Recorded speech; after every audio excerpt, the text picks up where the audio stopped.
Hey guys, this is Dawn. Welcome to Gulf Coast October, and in this series I've been reading my book Enchanted in Bay St. Yaya, and I'm here at the cemetery over by my friend Charlie, and that ended up being a very interesting coincidence, but I'll explain that after I read. If you want to hang out for chapter 5, The Ghost of Anthony Francis, I would love it if you would hang out.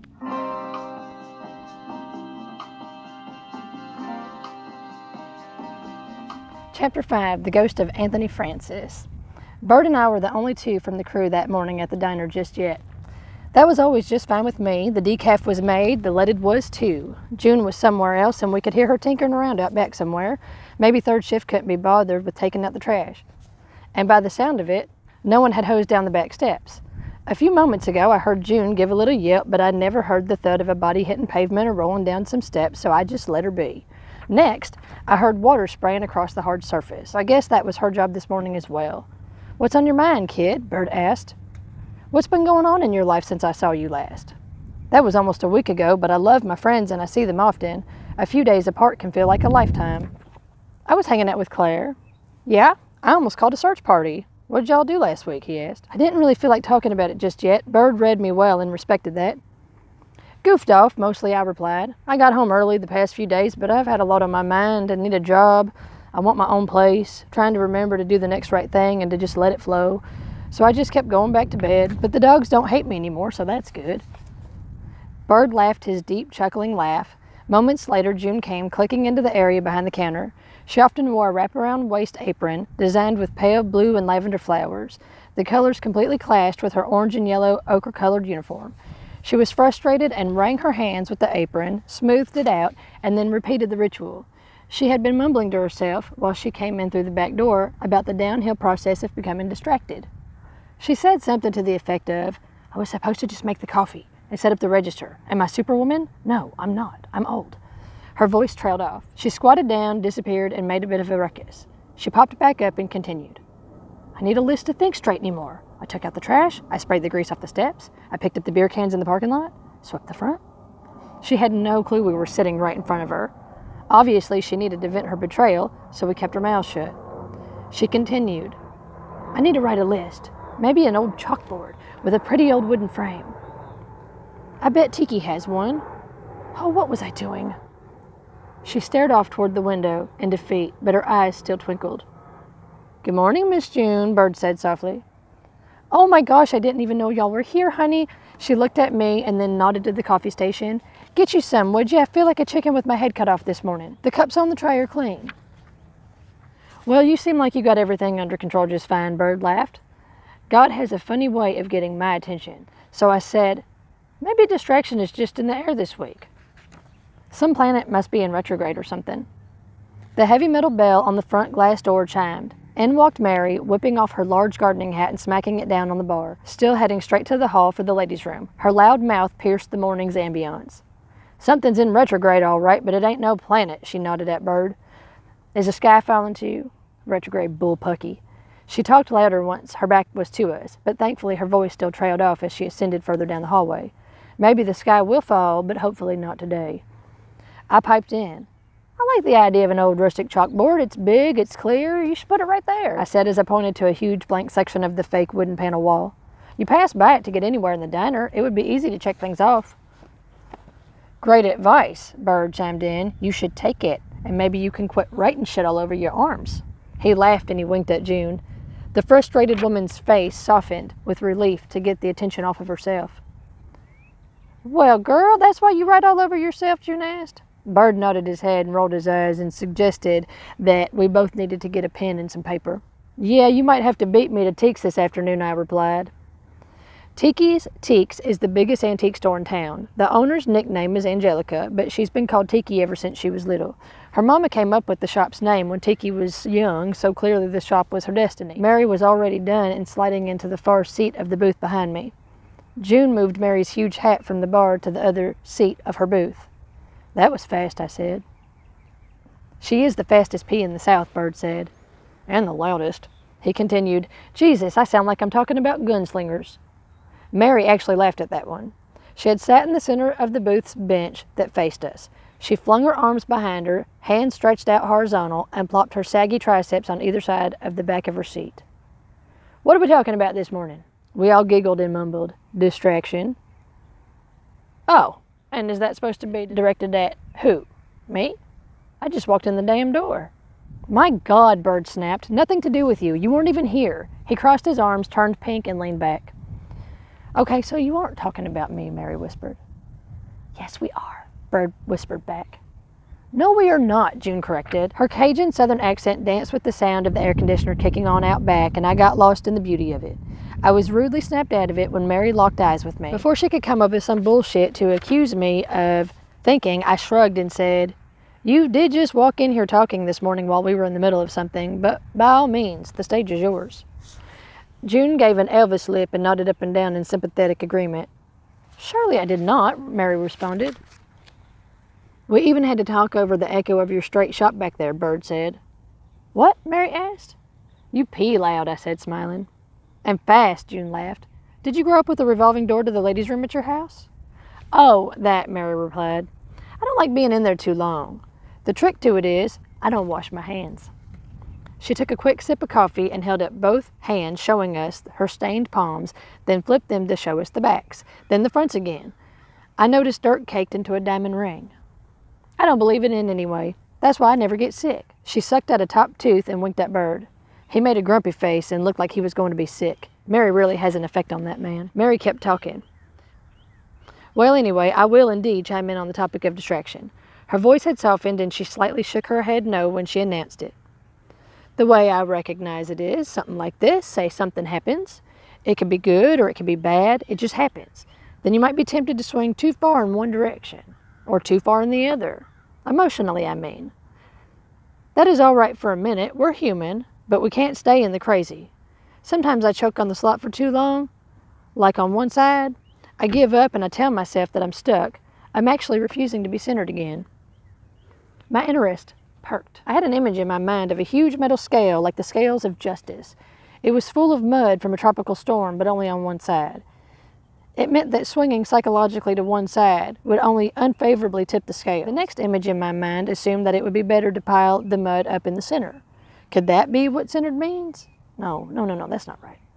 The middle of the scale is important, but not where the weight goes. It is the helper. It helps distribute the weight. The trick to it is to have each side bear the burden of half. The bowls of the scale are a team. They report to the center. The center makes the final call. So as a human, being balanced and centered are not the same, but work together. Bird noticed I had zoned out and my eyes were going around and around with the lopsided ceiling fan. Hello, he gently waved his hand in front of my face to snap me out of it.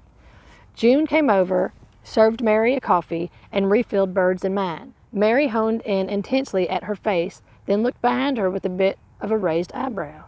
Bird and I both looked behind ourselves and then at each other. We shrugged because there was nothing there. June walked back over to the counter and disappeared. So, June, what happened? Mary hollered out. June popped her head up from under the register, completely giving away that money rarely leaves the diner. What do you mean? June replied. Bird and I looked at June, adding pressure for her to spill any beans she may have burning in her spiritual crock-pot. June stood up and practiced her ritual of wringing her hands on her apron, then smoothing it out, wringing and smoothing again. She scratched her head behind her ear, found the pen she'd been looking for all morning, shook her short hair as if looking for more, then replaced the pen behind her ear so she could lose it again later. Then she opened up, but just a bit. Well, somehow you figured me out. Yes, something happened, but I don't want to talk about it, and you can't make me. She squatted back down to fuss with the cash box. Through the expanse of glass that made up the entirety of the front of the store, I could see Joe Aloysius heading this way, across the parking lot. He walks with a long limping stride, but still moves pretty fast. He reminded me of the lopsided fan. This brought my attention back to the quick spinning blades as they casted a dancing shadow through the orangey yellow light bulbs. I could faintly hear Staying Alive playing on the radio in the kitchen, and then I had a déjà vu. This idea felt hauntingly ironic. Joel came up on the patio, if you could call it that. It was no more than a flat rectangle shape along the front of the diner, made of cement instead of blacktop like the rest of the parking lot. He sucked hard on the last drag of his cigarette and flicked it out into the lot. Before it even hit the ground, he was chasing it down to retrieve it. He shook his head at himself as he walked to the 3-foot-tall ashtray put there just for him, and he proudly disposed of his unhealthy nonsense. Look at that boy, would you?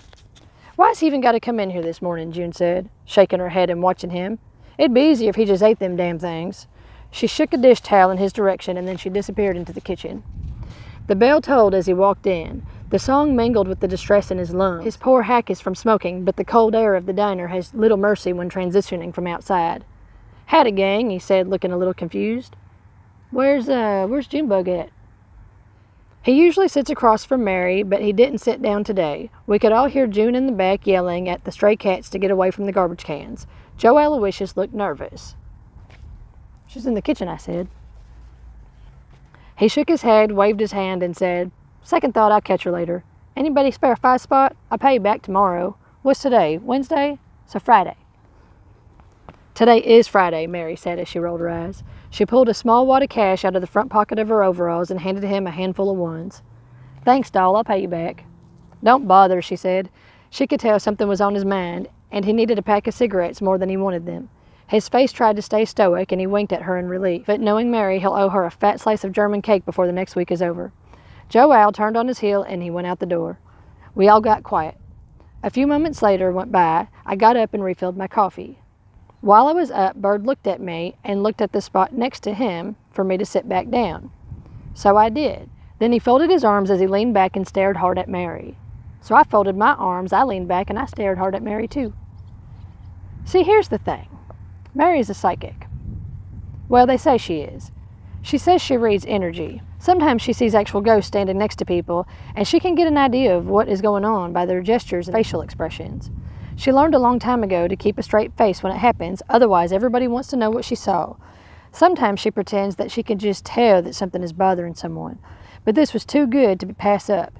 She already fessed up that she could tell that June was frazzled more than normal, and we all saw Joe out acting paranoid. Out with it, Bird said. Oh, hell, all right. But I might be wrong, and it ain't none of my damn business. Do you know something? I asked. Mary leaned in and whispered. They banged. What? I yelped. I've only known them for a few months, but I just couldn't picture it. Nor did I want to. Damn, lady, you're crude, Bird retorted. Yep, Mary said. She leaned back, crossed her own arms, but I was leaning in with my palms flat on the table and my mouth wide open. Bullshit, Bird laughed. How do you know that? I asked, reaching my hand over to cover Bird's mouth. There's been a ghost man, leaning up against the wall over there this morning. He was there when I got here.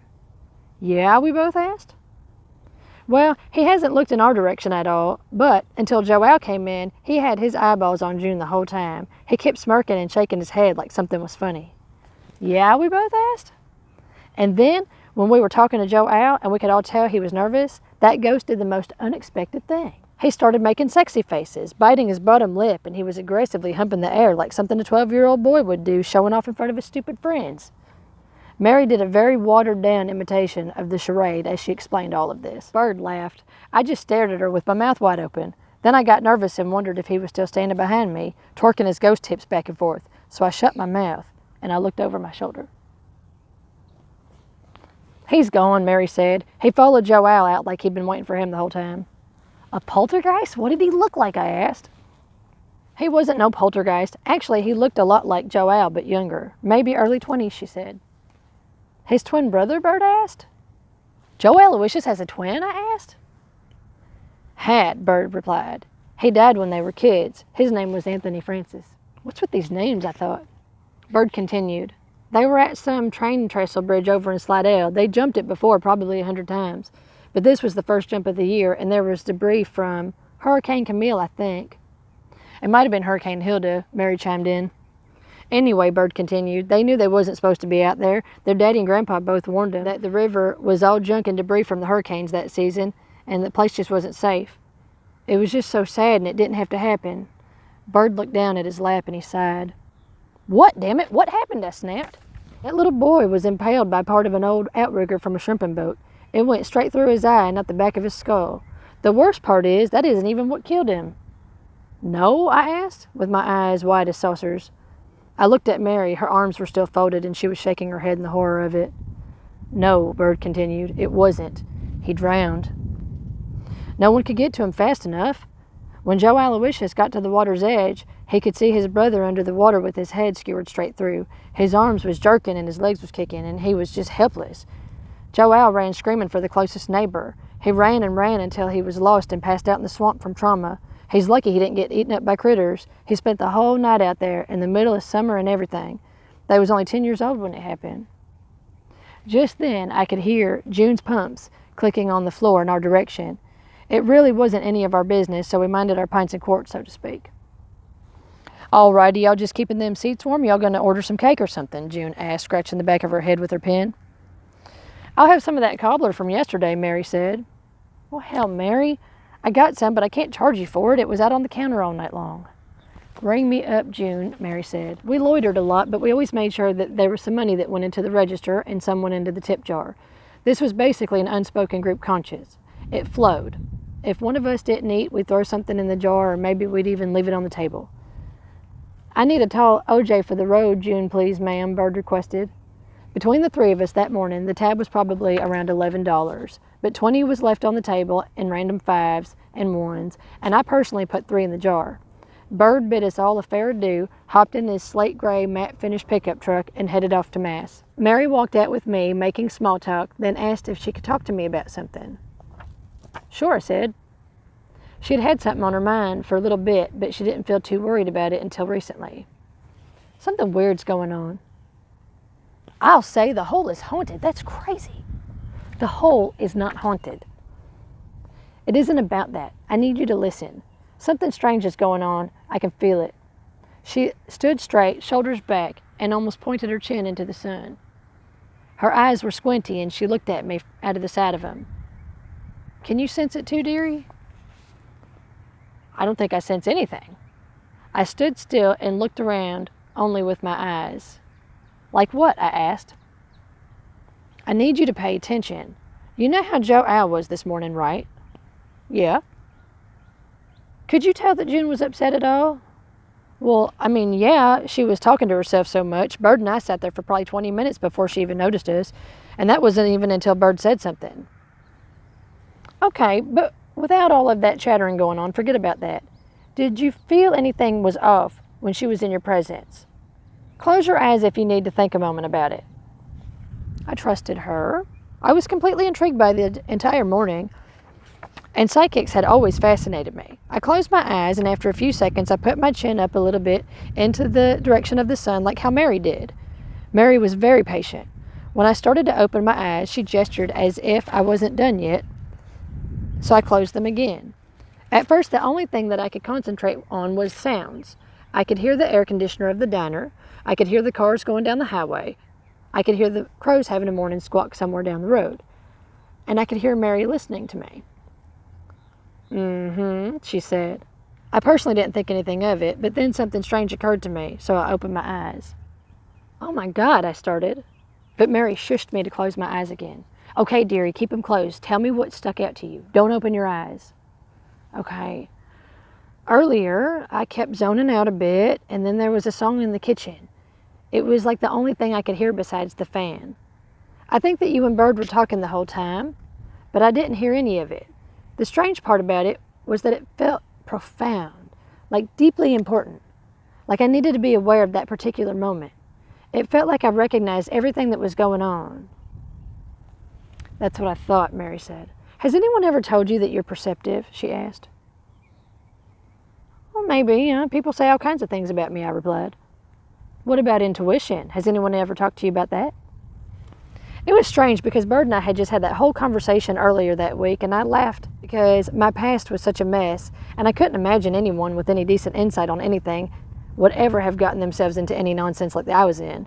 But still, it was a topic of conversation that Pauline, my friend up in Tennessee, and I had had often as well. She would always try to convince me that while my upbringing was trying to kill me, my intuition was trying to help me, and that even though it wasn't the best, it was getting stronger and stronger. But this wasn't my doing alone. It helped that I prayed often. I'm not what they'd call conventionally religious, but I do believe in God, angels, and that our ancestors are watching us. Pauline used to notice that when certain things would happen with family or people, I usually had a different idea of what was going on than what was being portrayed. Sometimes it seemed like folks were not aware of their actions. It stayed in a sugar-coated fantasy land. But other times, it was flat obvious that folks were dumb enough to pull my chain, then get mad at me when I ignored them or ghosted them altogether. I considered these people toxic, and I often had to fight with others to set my boundaries. I was a magnet for people who wanted someone to be mad at and boss me around. For so many years, I'd fallen for it. I believed I was only worth being shit on. People would even flat out tell me that I was crazy and I didn't see the world right, that I projected and twisted their words. But one day things started to change. I was getting sick of it. Pauline was there to guide me through that. She was my cheerleader while I was waking up. Yes, I replied to Mary, people have made suggestions in regard to my intuition. Why do you ask? You have a guide. I see this entity around you often. I've noticed you tend to zone out when he's near, but you usually shrug it off, she said. I do? Like an angel? What does he look like? Well, I cannot tell. I'm not even exactly sure if this guide is male or female. It comes through more like a short, dark figure, maybe even wearing a cloak. There have been times when he or she has put his hand close to your face and you brushed it away, she said.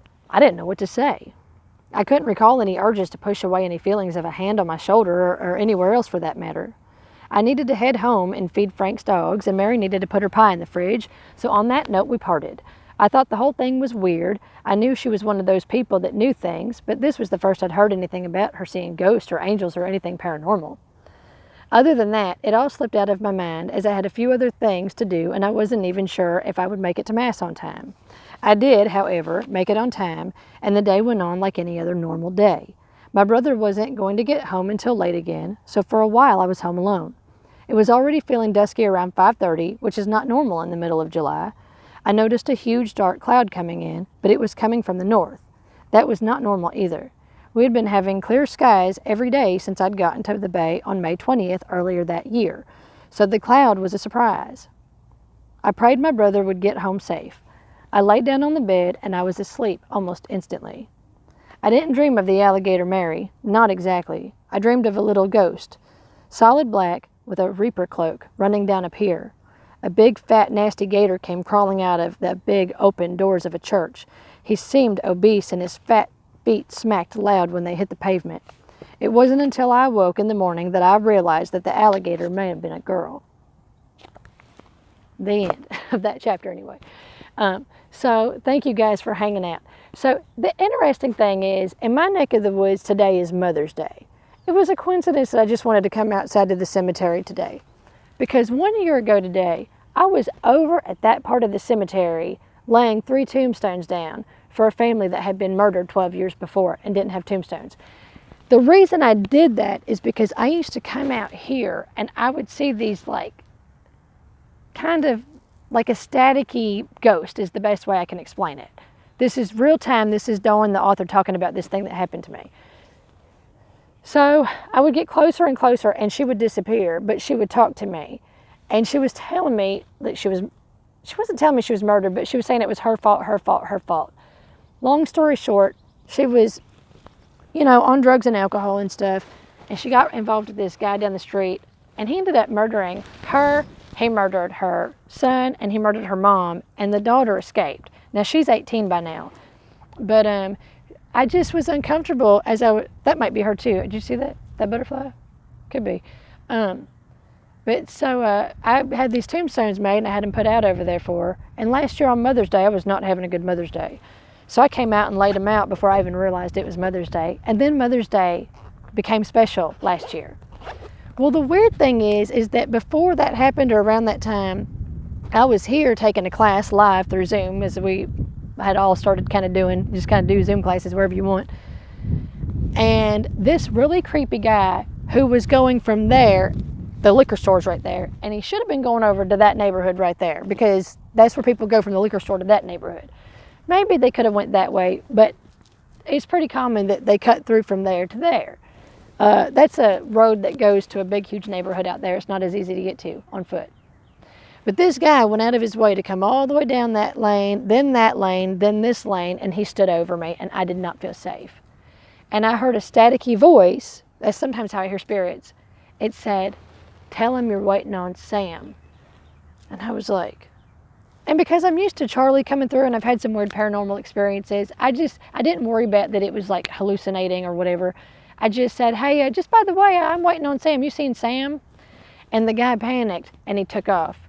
A few days later, I got brave enough to tell the groundskeeper, and he said Sam the groundskeeper said this, that Sam is his brother who volunteers here, and that guy that was here is not safe, and that Sam is somebody that he has a lot of respect for, and that's why he took off.